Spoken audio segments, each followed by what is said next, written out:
Ella se recibió con honores académicos, completamente sola, en una silla de ruedas, mientras su padre, un poderoso empresario, le dejaba un sobre y se alejaba sin voltear a verla.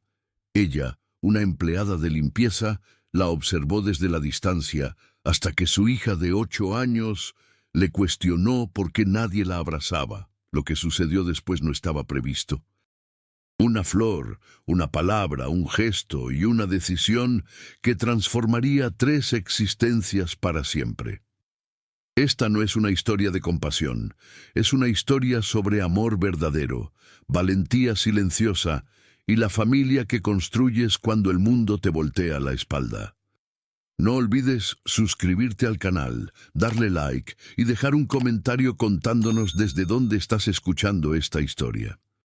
El ambiente se llenaba de una energía tangible, una mezcla de tranquilidad y satisfacción que se pegaba a la piel como el calor de una tarde mexicana de verano. Era el día de la ceremonia de graduación en la universidad más reconocida de México. Los jardines cuidadosamente mantenidos eran un océano de birretes negros volando al aire y togas que se mecían como estandartes de un triunfo personal. Las familias se abrazaban, las carcajadas rebotaban contra los muros de cantera cubiertos de enredaderas, y el porvenir parecía una promesa brillante y real para todos los presentes, para casi todos. María González contemplaba la escena desde una distancia respetuosa cerca de los jardines de rosas que rodeaban el gran auditorio. No portaba toga ni vestido elegante. Su uniforme de trabajo, el del personal de limpieza de la universidad, era de un color azul marino discreto que la ayudaba a pasar desapercibida, a ser una pieza más del mecanismo invisible que hacía que todo funcionara sin fallas. A su lado, su hija Sofía, de 8 años, sostenía su mano con firmeza. Los ojos de la niña, grandes y llenos de curiosidad, lo absorbían todo: los discursos, la música, los destellos de las cámaras fotográficas. Para Sofía, aquello era un show cautivante. Para María era simplemente su lugar de trabajo, aunque hoy estuviera impregnado de una emoción que no le pertenecía. Había terminado su jornada, pero se quedó un rato más. Le había prometido a Sofía que verían los fuegos pirotécnicos que la universidad lanzaría al caer la noche. Era un pequeño privilegio, un momento de magia compartida en una vida construida a base de esfuerzo y costumbres. María era madre soltera. Su universo completo giraba en torno a esa pequeña niña que ahora jalaba de su manga, señalando a un grupo de estudiantes que se tomaban una foto con un diploma enorme. Su propia existencia era una sinfonía de cuentas por pagar, horarios que coordinar y un amor por su hija tan inmenso que a veces le oprimía el pecho. No sentía envidia de aquella gente vestida de éxito. Sentía una especie de lejanía, como si estuviera observando una película sobre un mundo al que no pertenecía. Su orgullo no provenía de un título colgado en la pared, sino de la sonrisa de Sofía, de sus buenas calificaciones en la escuela, de la manera en que la niña se acurrucaba a su lado por las noches para que le leyera un cuento. Ese era su verdadero reconocimiento. Mientras la multitud se agrupaba celebrando y planeando futuros prometedores, la mirada de María se desvió hacia una figura solitaria bajo la sombra de un viejo ahuehuete. Era una joven. Llevaba la toga y el birrete como todos los demás, pero su celebración era callada, casi inexistente. Estaba sentada en una silla de ruedas con las manos quietas sobre su regazo, donde descansaba su diploma enrollado y atado con un listón dorado. Su rostro, de una hermosura serena, estaba ensombrecido por una melancolía tan profunda que parecía crear un vacío a su alrededor. La gente pasaba a su lado, sumergida en su propia alegría, y apenas la notaba. Era como si una burbuja de cristal la separara del resto del mundo. Sofía fue la primera en hablar. «Mami», murmuró, «¿por qué esa muchacha está sola?» La pregunta de una niña, simple y directa, cortó el aire. María no tenía una respuesta. Justo en ese momento, un hombre de traje impecable y cabello plateado se aproximó a la joven. Su presencia era imponente, la de alguien acostumbrado a dar órdenes y a ser obedecido. María lo reconoció de inmediato. Era el señor Herrera, uno de los empresarios más influyentes de México, un donante principal de la universidad. Su rostro aparecía frecuentemente en las revistas de negocios. Era el padre de la muchacha. Una ola de alivio recorrió a María. No estaba sola después de todo, pero el alivio se desvaneció tan rápido como llegó. La conversación entre padre e hija fue breve, fría. El señor Herrera no se inclinó para abrazarla, no le sonrió con orgullo. Sus gestos eran bruscos. Sus palabras, por lo que María podía adivinar por el movimiento de sus labios, eran cortantes y definitivas. Le entregó un sobre, miró su reloj de oro con impaciencia y tras una última frase que hizo que el rostro de la joven se contrajera de dolor, se dio la vuelta y se marchó sin una mirada atrás. Se subió a un lujoso automóvil negro que lo esperaba con el motor encendido y desapareció, dejando tras de sí una estela de poder y un corazón destrozado. La joven Alejandra Herrera se quedó inmóvil. Vio cómo el coche se alejaba hasta convertirse en un punto diminuto en el horizonte. Luego bajó la mirada hacia su diploma. Una lágrima solitaria rodó por su mejilla y cayó sobre el listón dorado, manchando el símbolo de su triunfo. El mundo seguía celebrando a su alrededor, pero para ella el universo se había detenido. La invisibilidad que María sentía a veces por su posición social era una elección, un camuflaje. La de ella era una condena impuesta por la persona que más debería haberla celebrado. María sintió una punzada en el pecho. Era una mezcla de coraje e impotencia. Conocía el dolor del abandono, aunque de una forma distinta. Sabía lo que era sentirse sola en medio de una multitud. «Mami, se fue», dijo Sofía con tristeza. «¿La dejó sola?» «Sí, la había dejado sola». María miró a su hija y luego a la muchacha. ¿Qué podía hacer ella? Una simple empleada de limpieza. Acercarse a la hija de uno de los hombres más poderosos del país parecía una locura, una intromisión. Podía meterse en problemas, podía perder su trabajo. El temor la paralizó por un instante. Era más seguro no hacer nada, dar la vuelta, llevar a Sofía a ver los fuegos pirotécnicos y olvidar lo que había presenciado. Pero entonces vio a Alejandra intentar secarse las lágrimas con el dorso de la mano, con un gesto de orgullo herido. Y en ese gesto, María no vio a la hija de un millonario. Vio a una persona que había luchado, que había logrado algo increíble y a la que le habían arrebatado su momento de gloria. La bondad no entiende de clases sociales, el coraje no pide permiso. María respiró hondo. «Espera aquí un segundo, princesa», le dijo a Sofía. Se agachó junto al rosal que tenía al lado. Con cuidado, cortó la rosa más perfecta que encontró, una de un color rojo intenso y terciopelo suave. Evitó las espinas, como había aprendido a hacer con tantas dificultades en su vida. Volvió junto a Sofía y le entregó la flor. «Vamos a hacer algo», dijo en voz baja, «tú y yo». El corazón le latía con fuerza en el pecho. Cada paso que daban hacia el ahuehuete parecía durar una eternidad. La gente los miraba de reojo, una mujer con uniforme y una niña pequeña acercándose a la solitaria figura en la silla de ruedas. ¿Qué querrían? María ignoró las miradas. Solo tenía ojos para la joven que seguía con la cabeza gacha envuelta en su dolor. Cuando llegaron frente a ella, se detuvieron. Alejandra no levantó la vista. Quizá pensó que si los ignoraba se irían. María se arrodilló para quedar a la altura de su hija. «Adelante, Sofía», le susurró. La niña, con la inocencia que solo una niña posee, dio un paso al frente. Extendió la mano que sostenía la rosa. «Señorita», dijo con su vocecita clara, «felicidades». El silencio que siguió fue denso. Alejandra levantó la vista lentamente. Sus ojos, enrojecidos por el llanto, se encontraron primero con los de Sofía. Vio a la niña, la flor, la sinceridad pura en su expresión. Luego su mirada se alzó y se encontró con la de María.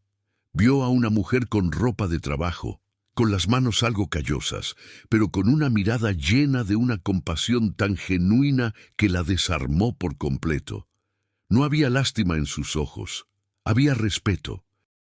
Alejandra parpadeó confundida, miró la rosa. Sus dedos temblaron ligeramente cuando la tomó. «Gracias», susurró, y su voz se quebró. «Mi mami dice que hoy es un día muy importante», continuó Sofía, ajena a la tormenta emocional que se desarrollaba. «Dice que has trabajado muy duro». María sintió que se sonrojaba, pero asintió. «Lo ha hecho», dijo con voz suave. «Merece celebrarlo». No mencionó a su padre, no preguntó por qué estaba sola, simplemente validó su logro y con esas sencillas palabras rompió la burbuja de cristal. Una nueva lágrima rodó por la mejilla de Alejandra, pero esta era diferente. No era de dolor, sino de gratitud. Era el reconocimiento de que una extraña, alguien que no tenía ninguna obligación de hacerlo, había visto su valor cuando su propia familia le había dado la espalda. «Yo no sé qué decir», balbuceó ella. «No tienes que decir nada», respondió María, poniéndose de pie. «Solo queríamos felicitarte. Mi nombre es María y esta es mi hija Sofía». «Alejandra», dijo ella, aferrándose a la rosa como si fuera un ancla. Se quedaron en silencio por un momento, un silencio cómodo que llenaba el vacío que había dejado el señor Herrera. La multitud seguía a lo suyo, pero ahora el pequeño círculo bajo el ahuehuete se sentía como el centro del universo. «¿Estás esperando a alguien?», preguntó María con delicadeza. Alejandra negó con la cabeza. Una sombra de dolor cruzó su rostro de nuevo. «Mi chofer vendrá más tarde. Si no te importa, nos gustaría esperar contigo», ofreció María. «Íbamos a ver los fuegos pirotécnicos». «Sí», exclamó Sofía. «¿Quieres verlos con nosotras? Mami dice que serán los más grandes de la historia». Una sonrisa genuina, la primera en mucho tiempo, se dibujó en los labios de Alejandra. «Me encantaría», respondió. Y así una empleada de limpieza, su hija, y la hija abandonada de un magnate se sentaron juntas bajo un ahuehuete y esperaron a que el cielo se oscureciera. Hablaron al principio con timidez. Alejandra les contó que se había graduado con honores en literatura.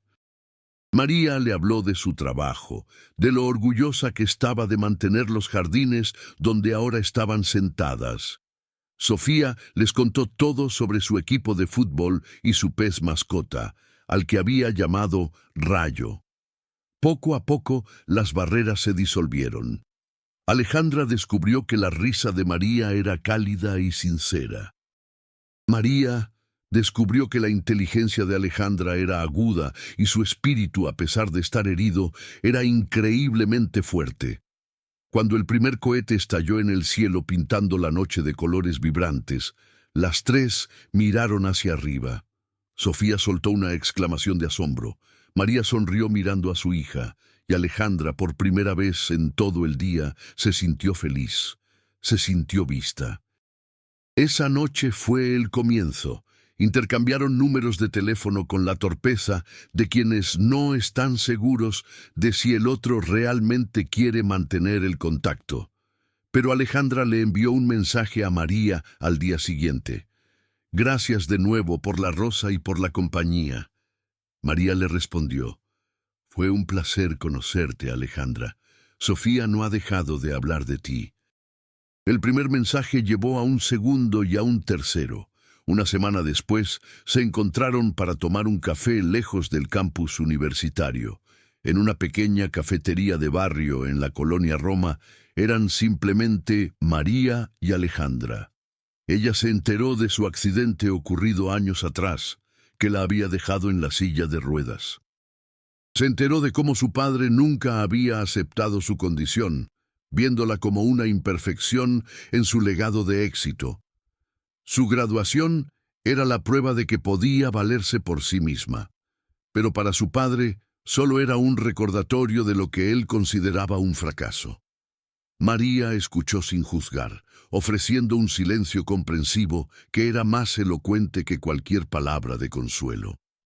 Ella, a su vez, le habló del padre de Sofía, que las había dejado cuando la niña era apenas un bebé, incapaz de lidiar con las responsabilidades.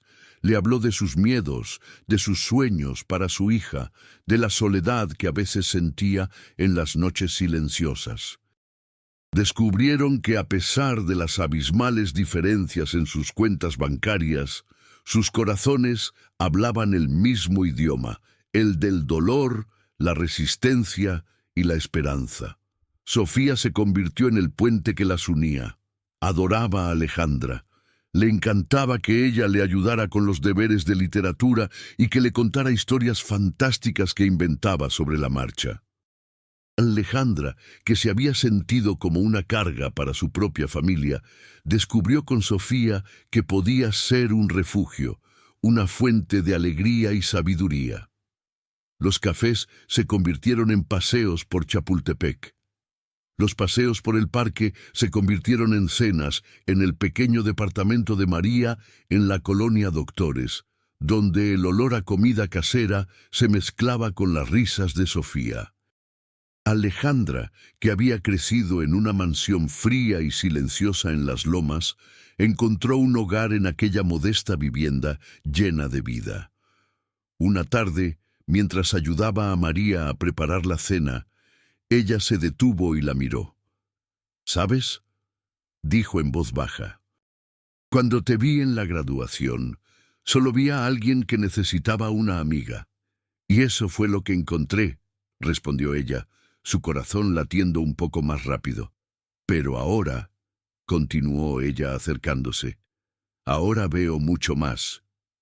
Vio a una mujer brillante, divertida y con una fuerza de voluntad de acero. Vio a la compañera que no sabía que estaba buscando. Alejandra también vio más allá del uniforme azul marino. Vio a una mujer con una integridad inquebrantable, una madre devota y un corazón tan grande que tenía espacio para sanar las heridas de otros. Vio a la mujer de la que se estaba enamorando. El amor entre ellas no fue una explosión de fuegos pirotécnicos como los de aquella noche. Fue algo más parecido a un amanecer. Lento, gradual, pero inevitablemente luminoso, ahuyentando las sombras del pasado. Juntas redefinieron lo que significaba la palabra familia. No era algo determinado por la sangre o el apellido. Era una elección. La elección de quedarse, la elección de apoyarse mutuamente, la elección de construir algo hermoso sobre las ruinas de las decepciones pasadas. Hubo desafíos, por supuesto. El mundo exterior a veces las juzgaba. Algunos de los antiguos amigos de Alejandra la miraban con condescendencia. Algunos de los compañeros de María hacían comentarios maliciosos, pero su vínculo era más fuerte que los prejuicios. Un año después de la graduación, se encontraron de nuevo en el mismo campus universitario, no para una ceremonia, sino para un día de campo en el césped, cerca del mismo ahuehuete. María había preparado sus tortas favoritas. Sofía corría por el césped persiguiendo una mariposa. Alejandra, sentada en una manta junto a María, observaba la escena con una paz que nunca antes había conocido. Ya no trabajaba para la aprobación de su padre. Había utilizado el dinero que él le había dado en aquel sobre para fundar una pequeña editorial dedicada a autores noveles con discapacidad, dando voz a quienes, como ella, a menudo eran ignorados. Había encontrado su propio propósito. Su padre nunca la llamó. Al principio le dolió. Pero ahora, mirando a María y a Sofía, se dio cuenta de que no había perdido una familia. Había ganado una de verdad. María le tomó la mano. ¿En qué piensas?, le preguntó. En una rosa, respondió ella sonriendo. En cómo una simple rosa pudo cambiarlo todo. No fue la rosa, dijo ella. Fuiste tú. Siempre has tenido esa fuerza dentro de ti. Solo necesitabas que alguien te recordara que estaba ahí. Sofía corrió hacia ella sin aliento y con las mejillas sonrojadas. Se lanzó a los brazos de Alejandra y le dio un beso ruidoso en la mejilla. Luego se acurrucó entre ella y María. «Las quiero», dijo la niña con la naturalidad con la que se respira. «Y nosotras a ti, princesa», dijo María pasando un brazo por los hombros de Alejandra y atrayéndolas a las tres en un abrazo. Bajo la sombra del viejo ahuehuete, tres personas de mundos diferentes formaron una constelación perfecta. Una familia forjada no en el lujo ni en el linaje, sino en el acto de bondad más simple y profundo. El de ver a otra persona y elegir no pasar de largo. El sol de la tarde bañaba sus rostros, y el futuro ya no era una promesa lejana para unos pocos privilegiados. Era allí mismo, en ese momento. Era real, era cálido, y les pertenecía a las tres juntas.